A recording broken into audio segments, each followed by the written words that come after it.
isotopes have different radioactive decay rates. So they essentially go through their, they give off radiation at different times. You may have heard of certain radioactive particles that last for thousands of years, whereas other ones only last for mere moments. So the rate of radioactive decay is measured by half-life. So the half-life is the amount of time that it takes for half of the substance to decay. So this is kind of an interesting thing, because after one half-life, so if you have a half-life of 10 years, half of the isotope will be around after that 10 years. So if we start with 100 grams, then after 10 years, so if we have at the start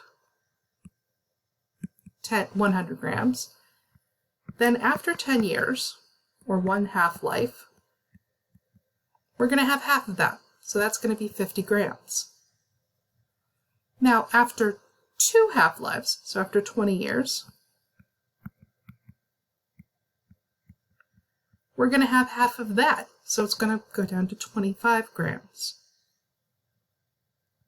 After 30, we're going to have half of this, so 12.5 grams.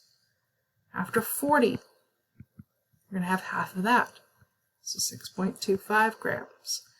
So you can see how this is going,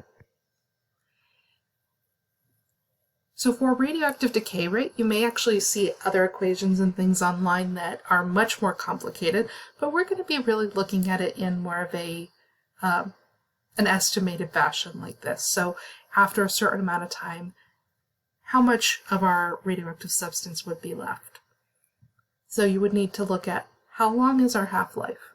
How many half-lives have gone? And go through this stepwise process.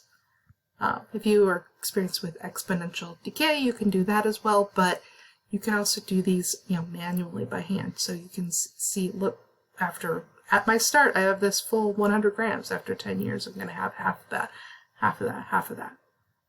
So the amount that you start with is going to be important, and the number of half-lives that have passed. So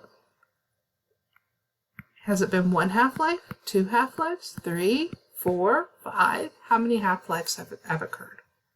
So that'll help you in calculating your radioactive decay.